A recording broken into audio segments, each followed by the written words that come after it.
Control ಗೃಹ ಮಾಡಬೇಕು. ಸಚಿವರು ಸ್ಟೇಟ್ಮೆಂಟ್ ಮಾಡ್ತಾರೆ, ಕೂತ್ರೆ ಮತ್ತೆ ಮಾತಾಡಿ ವಿಜಯಾನಂದ್.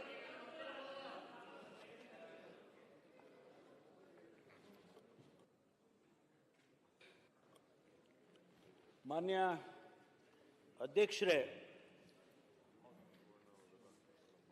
ಏನು 10ನೇ ತಾರೀಕು ನಡೆದಂಥ ಘಟನೆಯ ಬಗ್ಗೆ ನಾನು ಈ ರಿಸರ್ವೇಷನ್ನು ಅದರ ಬಗ್ಗೆ ಮಾತನಾಡೋದಕ್ಕೆ ಹೋಗೋದಿಲ್ಲ. ಏನು ಆ ಘಟನೆ ನಡೀತು ಅದರ ಬಗ್ಗೆ ಮಾತ್ರ ಸ್ಥಿಮಿತವಾಗಿ ನಾನು ಉತ್ತರವನ್ನು ಕೊಡ್ತೇನೆ. ಈ 2A ರಿಸರ್ವೇಷನ್ ಏನಿದೆ, ಇದು ಭಾಳ ದಿವಸದಿಂದ ಇದರ ಬಗ್ಗೆ ಹೋರಾಟ ನಡೀತಾ ಇದೆ, ಪ್ರತಿಭಟನೆಗಳು ನಡೀತಾ ಇದ್ದಾವೆ, ಬೇಕಾದಷ್ಟು ಚರ್ಚೆಗಳು ಕೂಡ ಆಗಿದ್ದಾವೆ. ಅದರ ಬಗ್ಗೆ ನಾನು ಪ್ರಸ್ತಾಪ ಮಾಡೋದಕ್ಕೆ ಹೋಗೋದಿಲ್ಲ. ಈ ಚಳಿಗಾಲದ ಅಧಿವೇಶನ ಪ್ರಕಟಣೆ ಆದಮೇಲೆ 9ರಿಂದ 20ರವರೆಗೆ ಅಧಿವೇಶನ ನಡೆಯುತ್ತೆ ಬೆಳಗಾಂನಲ್ಲಿ ಅಂತ ಹೇಳಿ ಪ್ರಕಟಣೆ ಆದಮೇಲೆ ಕೆಲವು ಹೇಳಿಕೆಗಳು ಬಂತು. ಶ್ರೀ ಬಸವಜಯ ಮೃತ್ಯುಂಜಯ ಸ್ವಾಮೀಜಿಯವರು ಒಂದು ಹೇಳಿಕೆ ಕೊಡ್ತಾರೆ. 9ನೇ ತಾರೀಕು ಅಧಿವೇಶನ ಪ್ರಾರಂಭ ಆಗ್ತಾ ಇದೆ, ನಾವು ಈ 2A ರಿಸರ್ವೇಷನ್ ಬಗ್ಗೆ ಪ್ರತಿಭಟನೆಯನ್ನು ಮಾಡಬೇಕಾಗ್ತದೆ, ಹೋರಾಟವನ್ನು ಮಾಡಬೇಕಾಗ್ತದೆ. ನೀವೆಲ್ಲ ಆ ಸಮುದಾಯಕ್ಕೆ ಸೇರಿದಂಥ ಜನ ಕನಿಷ್ಠ ಒಂದು 5,000 ಟ್ರ್ಯಾಕ್ಟರ್ಗಳನ್ನು ತೆಗೆದುಕೊಂಡು ಬೆಳಗಾವಿ ಸಿಟಿಗೆ ಬರಬೇಕು, ಬಂದು ಪ್ರತಿಭಟನೆ ಮಾಡಬೇಕು ಹಾಗೆ ಅಂತೇಳಿ ಹೇಳ್ತಾರೆ. ನಾವು ಸರ್ಕಾರ ಇದನ್ನು ಗಮನಿಸಿ ಬಹುಶಃ ತಮ್ಮ ಗಮನಕ್ಕೂ ಕೂಡ ತಂದಿದ್ದೇವೆ. ಯಾಕೆಂದರೆ ಅಧಿವೇಶನ ನಡೆಸೋರು ತಾವು. ಹೇಗೆ ಇದನ್ನು ನಾವು ಈ ಟ್ರ್ಯಾಕ್ಟರ್ಗಳ 5,000 ಟ್ರ್ಯಾಕ್ಟರ್ಗಳನ್ನ ಅಲೋ ಮಾಡಬೇಕಾ ಬೇಡವಾ? ಪ್ರತಿಭಟನೆ ಮಾಡೋದ್ರಲ್ಲಿ ಏನು ತಪ್ಪೇನಿಲ್ಲ.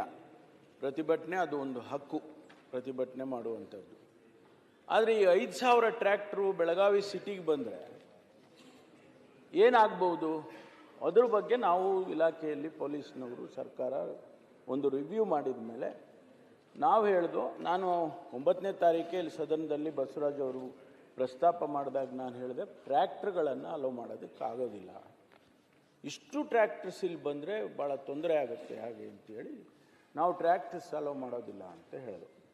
ಸದನದಲ್ಲೇ ನಾನು ಹೇಳಿದೆ, ನಾನು ಇದು ಟ್ರ್ಯಾಕ್ಸ್ ಅಂತ ಬರುತ್ತೆ ಜೀಪ್, ಅದರಲ್ಲಿ ಒಂದು 15 ಜನ ಕೂತ್ಕೋಬೋದು. 15 ಜನ, ಕೆಲವು ಟೈಮ್ನಲ್ಲಿ 20 ಜನನೂ ಕೂರ್ತಾರೆ. ಕ್ರೂಸರ್, ಆ ಕ್ರೂಸರ್ನ ಅಲೋ ಮಾಡ್ತೀವಿ ಅಂತ ಇಲ್ಲೇ ಹೇಳಿದೆ ನಾನು. ಮತ್ತು ಒಂದು ಸ್ಥಳ ನಿಗದಿ ಮಾಡಬೇಕು, ಹಾಗೆ ಅಲ್ಲಿಗೆ ನಾವು ಮಾಡ್ತೇವೆ, ಅಲ್ಲಿ ಬಂದು ಅವರು ಪ್ರತಿಭಟನೆ ಮಾಡಲಿ, ಏನಾದರೂ ಅವರು ಮಾಡಲಿ ಅಂತೇಳಿ. ಅವರು ಬಂದರು.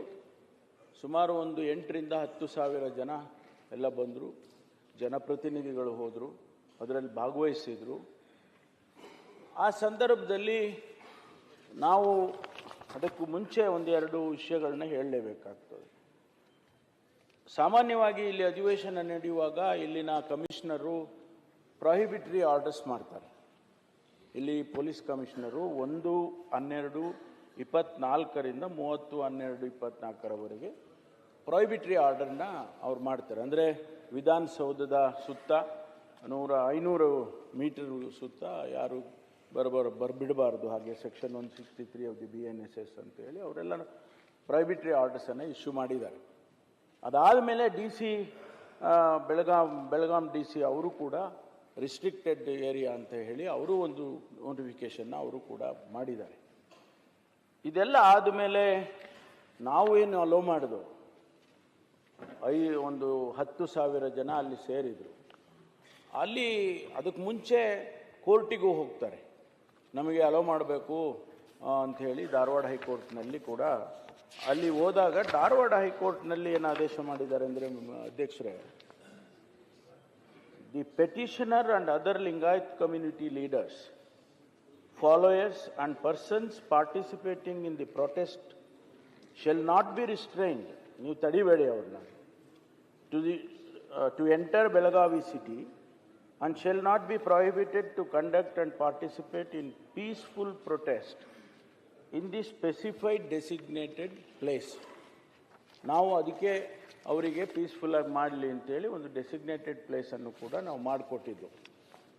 The petitioner is satisfied if the petitioner and other Lingayat community leaders are permitted to enter Belagavi city except the tractors and conduct protest peacefully without creating any law and order situation.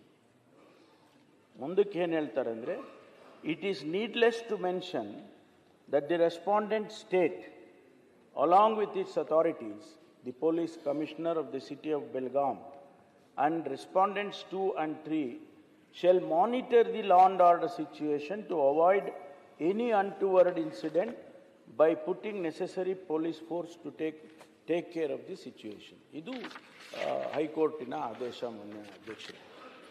ನಾವು ಇದೆಲ್ಲವನ್ನು ಗಮನದಲ್ಲಿಟ್ಟುಕೊಂಡು ನಾವು ಅವರಿಗೆ ಅಲೋ ಮಾಡಿದೆವು.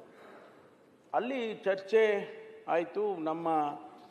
ನಮ್ಮ ಗಮನಕ್ಕೆ ಬಂದ ತಕ್ಷಣ, ಮುಖ್ಯಮಂತ್ರಿಗಳ ಗಮನಕ್ಕೆ ಬಂದ ತಕ್ಷಣ ಮುಖ್ಯಮಂತ್ರಿಗಳು ಹೇಳಿದರು, ನೀವು ಯಾರಾದರೂ ಸೀನಿಯರ್ ಮಿನಿಸ್ಟರ್ಸು ಹೋಗಿ ಅವ್ರ ಜೊತೆ ಮಾತನಾಡಿ ಅವ್ರೇನಾದರೂ ರೆಪ್ರೆಸೆಂಟೇಷನ್ ಕೊಟ್ಟರೆ, ಮೆಮೊರಾಂಡಮ್ ಕೊಟ್ಟರೆ ತೊಗೊಂಡು ಬನ್ನಿ ಅಂತ ಹೇಳಿ ಡಾಕ್ಟರ್ ಮಾದೇವಪ್ಪನವರು, ಆಮೇಲೆ ಡಾಕ್ಟರ್ ಸುಧಾಕರ್ ಅವರು, ನಮ್ಮ ವೆಂಕಟೇಶ್ ಅವರು, ಆಮೇಲೆ ನಮ್ಮ ಲಕ್ಷ್ಮೀ ಹೆಬ್ಬಾಳ್ಕರ್ ಅವರು, ಇವರನ್ನು ಕಳಿಸ್ಕೊಡ್ತಾರೆ. ಅಲ್ಲಿ ಇವರು ಹೋಗಿ ಮಾತನಾಡಿದ ಮೇಲೆ ಇವರು ಅವ್ರಿಗೆ ಮನವಿ ಮಾಡ್ತಾರೆ, ನೋಡಿ ನೀವು ಪ್ರೊಟೆಸ್ಟ್ ಮಾಡಿರೋದೇನೋ ಸರಿ, ನೀವು ಮುಖ್ಯಮಂತ್ರಿಗಳ ಹತ್ರ ಬನ್ನಿ, ನಿಮ್ಮ ರೆಪ್ರೆಸೆಂಟೇಟಿವ್ಸ್ ಎಲ್ಲ ಮುಖ್ಯಮಂತ್ರಿಗಳ ಹತ್ರ ಬನ್ನಿ. ಹೇಳ್ತೀನಿ ಸಿ ಪಾಟೀಲ್ ರೀ, ನಾ ಹೇಳ್ತೀನಿ, ಇಲ್ಲ ನಾ ಹೇಳ್ತೀನಿ, ಅವರು ಆ ರೀತಿ ಹೇಳಿದ್ದಾರೆ. ಸರ್ ಡಿಸ್ಟರ್ಬ್ ಮಾಡೋದಲ್ಲ, ಒಂದ್ ನಿಮಿಷ. ಆ 3 ಜನ ಒಂದೇ ನಿಮಿಷ ಸರ್, ಒಂದೇ ನಿಮಿಷ. ಆ 3 ಜನ ಗೌರವಾನ್ವಿತ ಸಚಿವರು ಬಂದ್ರಲ್ಲ, ನಾನು ವೇದಿಕೆಯ ಮುಂದೆ ಅದೇನೆ ಬಂದು ಅವ್ರು ಏನು ಹೇಳಿದ್ರು ಅಂದ್ರೆ, ಡಾಕ್ಟರ್ ಮಾದೇವಪ್ಪನವ್ರು ಮಾತಾಡಿದ್ರು, ನಿಮ್ಮ ಹೋರಾಟದ ನಿಮ್ಮ ಭಾವನೆಗಳನ್ನು ಮಾನ್ಯ ಮುಖ್ಯಮಂತ್ರಿಗಳಿಗೆ ತಿಳಿಸ್ತೇವೆ ಅಂತ ಅಷ್ಟೇ ಹೇಳಿದ್ರೆ ಹೊರತಾಗಿ ನೀವು ಬನ್ನಿ ಡೆಲಿಗೇಷನ್ ತಗೊಂಡು 10 ಮಂದಿ ಸ್ವಾಮಿಗಳು ಹೇಳಿದ್ದಾರೆ. ನೀವು ಹೇಳಿದ್ ಸರಿ, ಹೇಳಿಲ್ಲ. ಸಿಸಿ ಪಾಟೀಲ್ ಪ್ಲೀಸ್ ಆಯ್ತು, ಅವರು ಹೇಳಿದ್ರಲ್ಲ, ಹೇಳೋದು ಕರೆಕ್ಟ್ ಇದೆ.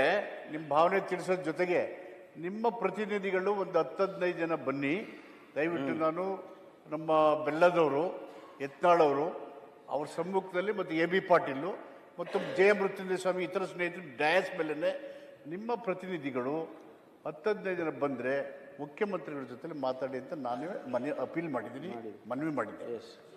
ಅದು ಮಾಡಿದ್ರು. ಆಯ್ತು, ಅದು ಮಾಡಿದ್ದಾರೆ. ಮಾಡಿದ ಮೇಲೆ ಅವರು